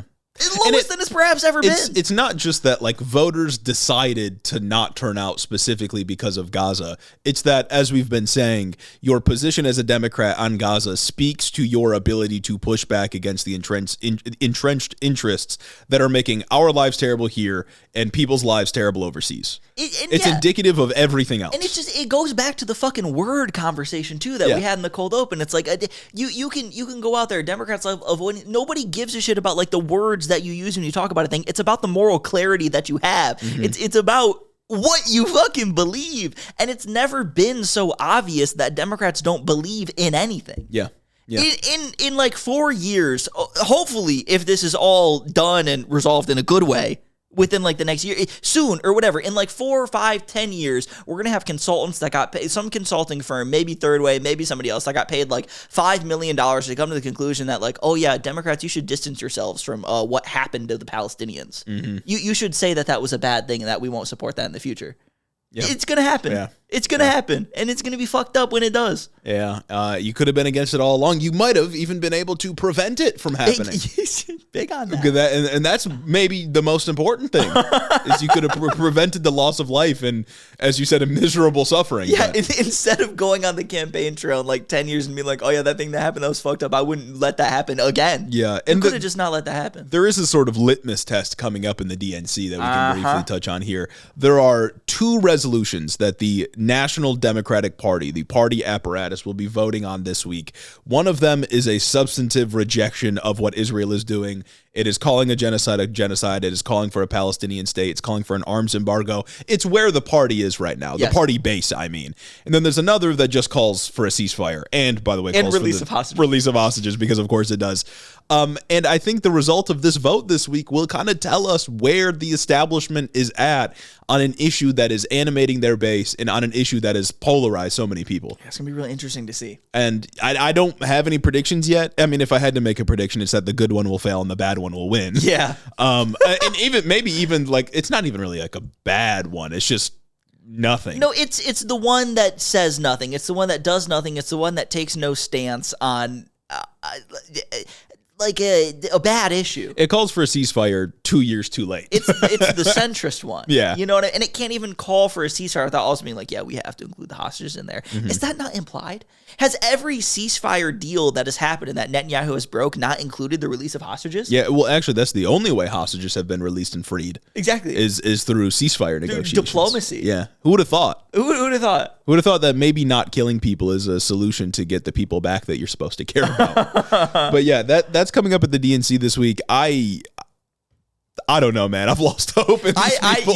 Straight up, I have no hope that, Resolution 18, the good one, the one about recognizing a Palestinian state, no more arms and whatever, is going to pass. I don't. And I hope that I'm surprised. Yeah. I don't know, though. The Democratic Party is not bolstering my spirit as of late. Yes, they kind of suck, so that's bad. Yeah, why is it up to podcasters? Why is it up to podcasters? The only real hope is that we can just continue to elect people that are more and more progressive and sort of force the party to shift. Yeah. Because it doesn't seem like the party apparatus wants to do it itself.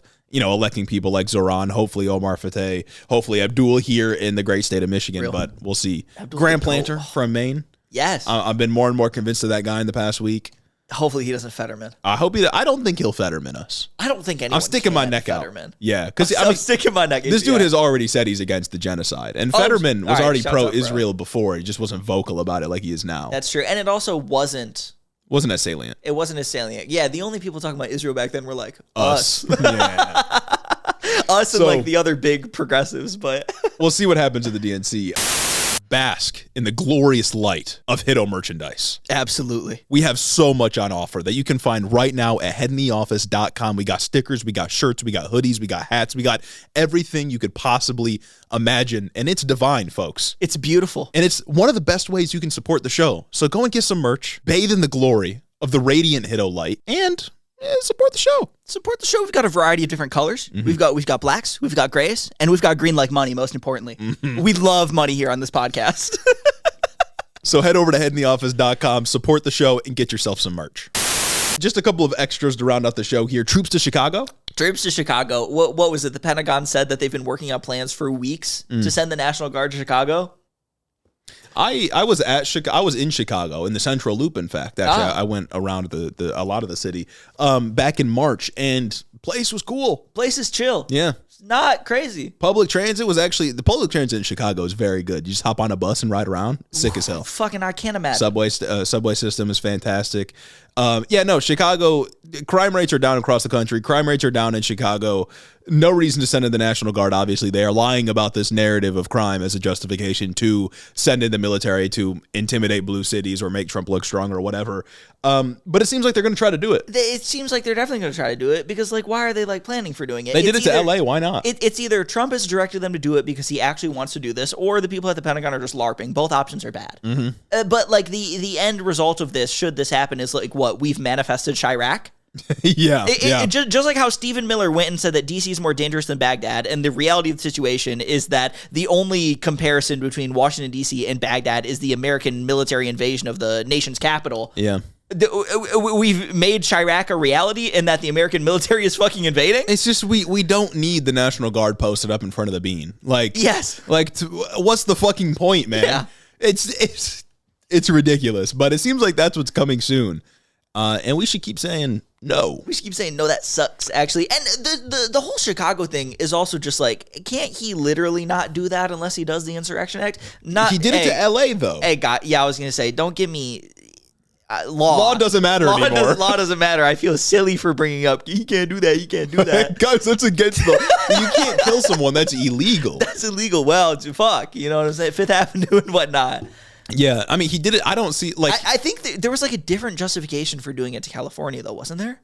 Compared to DC? Compared to what he would have to say the for protests. Chicago. They wanted to quell the anti-ICE protests. How did he get away with... Man, what the fuck, I mean, man? it's the same, like, if it's the same quote-unquote legal justification. DC, they have, like, more leeway because Congress... I know why it can happen in DC, especially when nobody's fucking pushing back. But, like if they want to invade Chicago, they'll invade Chicago. The one thing that I'm thinking about is, like, out of all the governors, it seems like J.B. Pritzker has the sauce to, like, resist. This is true. Like, more so than Gavin Newsom, more so than Kathy Hochul or you know, whatever other state's going to get invaded. But I don't know, like, what that means, especially because a lot of cops fuck with this heavy. Yeah, oh my God. So, like, to what end can you even resist it as a Democratic governor? It's not like Chicago PD is going to be like, no, you can't terrorize this black community. That's my job. Yeah, exactly. That's where they'd be stepping on toes. Yeah, so I don't know, but And it's like the whole situation is made worse because Pete Hegseth on Sunday just allowed the National Guard or directed the National Guard to be armed in D.C. now. So now the Guard in D.C. are walking around with M4s. Surely nothing will go wrong. Brother, for what? Brother, for what? And it's like, this is so expensive. Oh my God, I know. All of this is expensive. Before the show, me and Jeremy were doing some Googling around, and we saw that I think the Pentagon, from Defense News, so I know those fuckers aren't lying to me. Yeah. The Pentagon estimated that the occupation of LA for 60 days was going to cost $134 million. Motherfucker, Doge cut childhood cancer research saying that we can't afford that, but we can spend untold amounts of money to go into DC, to go into blue cities across America and have National Guard troops LARP? Anytime we ask for anything as leftists, like universal health care, student debt forgiveness, whatever, it's always, how are you going to pay for that? And then when Trump wants to do an occupation of many U.S. cities, nobody asks, how are we going to pay for that? It's just accepted as a fact that we should accept dictatorship, that we should accept military occupations. Like, what is going on? What happened to all the people who thought that it was government overreach for COVID lockdowns to stop you from going to Walmart at midnight? No more Subway. No more haircut. Are screaming about a boot literally being on their neck. Yeah. You know what I mean? At least for the ones that live in the city. But I mean, I guess the reality of the situation is that a lot of the people who are... So we have a broken country. First and foremost. Oh, yeah. And the reality of the situation is that a lot of the people who support the National Guard coming into American cities across the country and cracking down and restoring law and order, one, never had any actual concept of the thing. They've been lied to by right-wing media about a crime in cities. And two, they live in the suburbs or they live in rural areas and would never, ever have to face what a military occupation would look like for them. They're scared of getting on the subway or a bus. And it's like the National Guard will never occupy the suburbs because, like, you can't set up a checkpoint at the cul-de-sac. Yeah, exactly. You know what I mean? You can't set up a checkpoint at the one farm that's 2 miles away from the other farm. These people will never have to deal with the realities of dictatorship in the way that people in cities or more metropolitan areas will. And so they can just go out there and support that because coincidentally, education in a lot of the more rural areas has just been fucked. And again, all the pretext for all of this is that crime is high in American cities. And it's not true. It's a lie. Like, crime is just down everywhere. Yeah. And it's funny that the people who are in the cities with the supposed crime problem don't want the Guard there. And it's the people in the suburbs who fear stepping foot in a city that want the Guard there. Yeah. People who visit the city and happen to see a homeless guy think the National Guard needs to come in. Exactly. Like, you don't live there. You're scared of going there. I don't think you know what's best for the cities that you are, 50 miles away from or whatever. Yes. So, I don't know. That shit sucks. It does suck. It sucks bigly. We're 8 months in? It sucks bigly, and it's like there's nothing else that, like, the military can be doing right now. Yeah. Like, they need to be, again, pulling people over for DUIs. They need to be involved in those arrests. Like, if you want to fucking beautify the city, why can't the National Guard be deployed to, like, do what we make prisoners do? And, like, trash pick on the highway. Yeah. Chicago's already a beautiful city. It's a cool place. Chicago's a very nice city. It's the third most populous, like, city in the United States. Yeah, it's a great place. I think people like it. Yeah, people fuck with Chicago, rightly so. It's a good-looking city. Like, there's nothing... I don't know, man. All of it's fake. Like, when we talk about this, why can't the National Guard be deployed to do nonprofit work?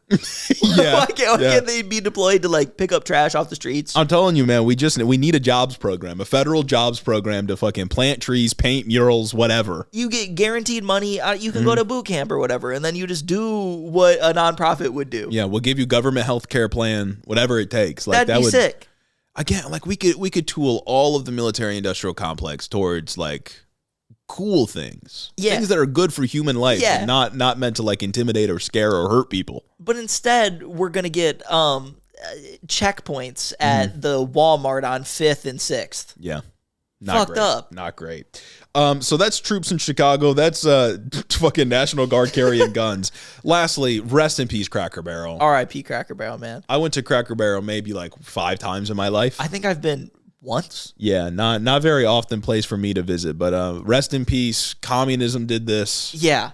This was not a corporate rebrand. This has nothing to do with capitalism or them trying to like seek profits or honestly like getting the attention they probably wanted. Like this was the goal, I would assume. This has everything to do with socialism, wokeness. Yeah, it is wokeness and socialism, yeah. And modernism. We need to go back. Yeah, because there was that image that you retweeted that had all those like the old McDonald's compared to new McDonald's, old Taco Bell, new Taco Bell, old Cracker Barrel, new Cracker Barrel, and how all these buildings used to have character, but now they're just boxes. Mm-hmm. And that's because communism makes everything the same, not because capitalism makes everything the same. Because the reason why all of that literally happens is because you can't sell a McDonald's that's been outfitted to look like a McDonald's and uniquely like a McDonald's when that McDonald's goes under, you want to relocate. You can't sell that real estate. Mm-hmm. They do this because they want to be able to eventually sell the building. Yeah, no, all the buildings today are made to be gutted internally so they can be turned into something else when the businesses eventually leave. It's creative destruction. People complain about like American cities don't look beautiful, fucking architecture doesn't look cool anymore. What happened to all the character of all these things? It's literally capitalism. It's literally a problem of people just want to be able to buy and flip real estate. Yeah, why does nobody build these massive cathedrals anymore? Because when they close down, you can't use it for anything else, and you can't put massive public advertisements on the front. You know how many Bass Pro Shop pyramids we could have? We could have it all, man. They could be everywhere, but it's a hard building to sell if it goes out of business. So there's no other use for it. We could have culture. Yeah. But instead they took the cracker off the barrel. This is where we are, man. They took the cracker off the barrel, and every fucking restaurant and thing every business that could have character doesn't now, because they got the buildings that they occupy have to be fitted to be torn down or torn apart internally so somebody else can move in. Yes. And that's capitalism, man.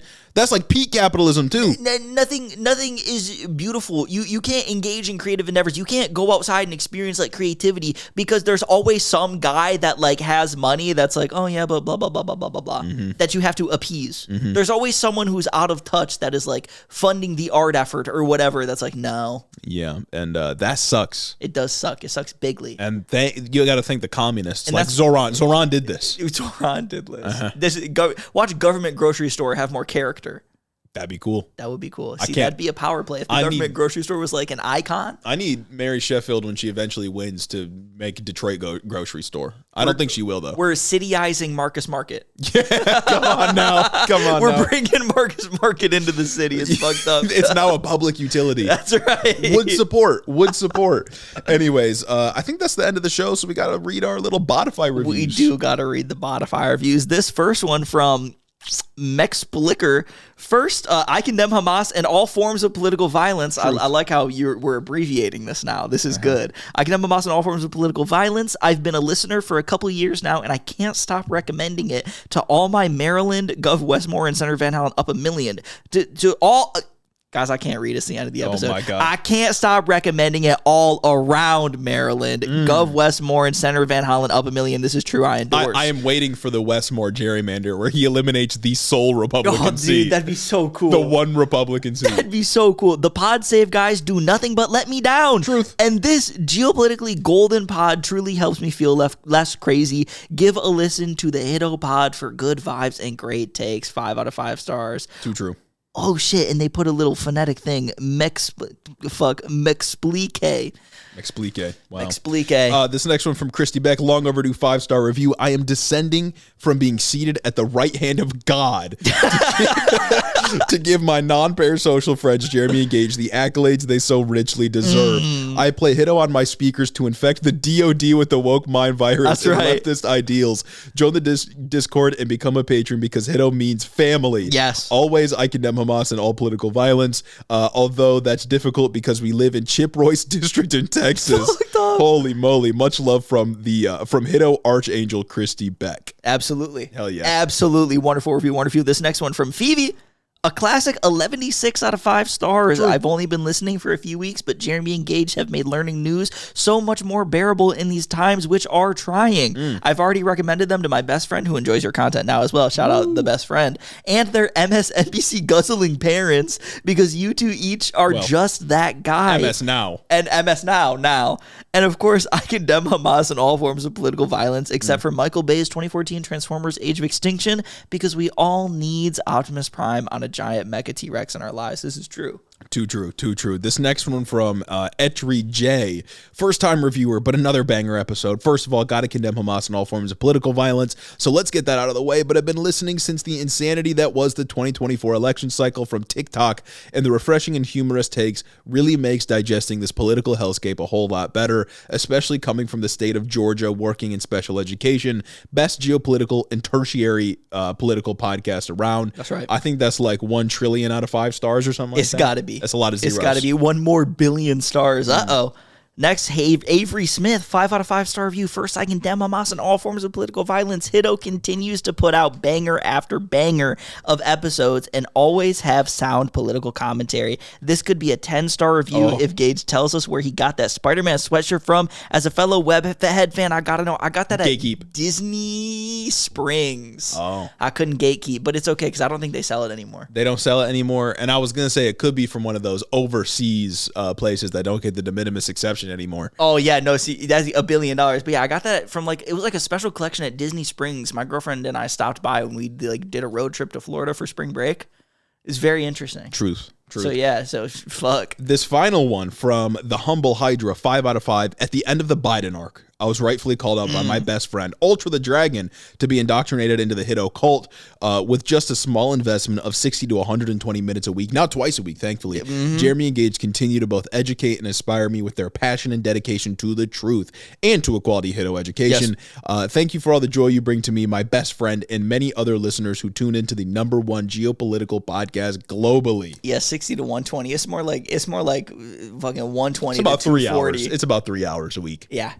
It's really about 180 to 240 a week because every episode is always longer than an hour at least. Yeah. That's fucked That's up. how you guys like it. You probably punish us. If you guys get mad at us when we publish an episode that's like an hour 5. You guys get mad at us if we have a guest. Fucks up the vibe, I guess. Real. I guess we got a lot of big drivers on the podcast. Oh my God. Speaking of fucking drivers, before I hopped on, I was looking at stuff this morning. I think Margot Rubio tweeted out that they're going to be looking at visas or going through and stopping giving visas to foreign-born people who want to come here and drive. Oh, yeah, because they're like the car crash epidemic is because of immigrants. It could be dangerous. People are coming over here and getting their CDL to crash fucking trucks into the highway. They're doing JQ stuff. I can't express how like the Nazis they are. Back in Nazi Germany, before the Holocaust really started happening, newspapers would blame everything that happens on Jewish people, or if a Jewish person committed a crime, they would be like, "This is the problem of Jewish people in society." Yeah, exactly. This is what they do, man. They take an instance of the undesirables doing a bad thing, or a representative of that group doing a bad thing, and then they expand it to generalize to all of them to justify violence against the entire group. And it's you wonder how Nazi Germany got there. This is how. Yeah. It's because people just accepted the whatever fringes of society initially started going it's probably those Jewish people that were doing that, and it became mainstream. Yeah. And now it is mainstream. Yeah, Guatemalan immigrants, they don't know how to drive, I'll tell you. They don't. It's shit like that. How dare they come here and get a license and pass the test to get a license? Yeah. They're doing it for crime reasons. Not great. Yeah. Not great, folks. But that brings us to the end of this episode. Brings us to the end of the episode. And you know what the end of the episode brings us? It brings us recognition of the people who made us the people we are today. Mm-hmm. And that starts with Caden Kraut, Chris the Postman, Christy Beck, Mike Chaplinsky, Clayton LaFed, Mark Yeager, Caleb Toy, Rich Tari, Fergalaki, Max Vesquez, Jacob Rogers, Colin Mooberry, Fixer Punk, Jim Egbers, Big Burrito, Cincy Alex, Joe Sandstrom, Adrian Sandoval, Chloe Sam 601, Colleen Cutts, Jennifer DeVoe, Croft Fishin, Bennett Pennington III, Alexi Benanti, Big Booty Beatdown, Sam Maloney, Ted Cruz, Boy Toy Dictator Jace, Luke O'Shea, Cocker Tarleson, Danielle Jackson, Cocker Tarleson, Danielle Jackson, the Word of Microsoft, Jennifer Sines, Aaron and his Gundam Gundams, Darth Father, Tailored for Content, Corey Chambers, Retro Mondo, Veronica AKAV, Raxon, Ass Smith, The Growler, Murder in Trenchcoat, Casey Lynn Kelly, AK Ghana, Guana Don, Zach Lantian, Austin Greif, Marcus Corbett, Caleb Roper, Taylor Renzock, Cami, Tylen Freeman, Isaac Hodges, Madeline C, Anna Valinik, Casey C, Say Yes to West August, Particular Figments, or Capilot, Jeff Sines, Brenda's Egg, Froggy Gumdrop.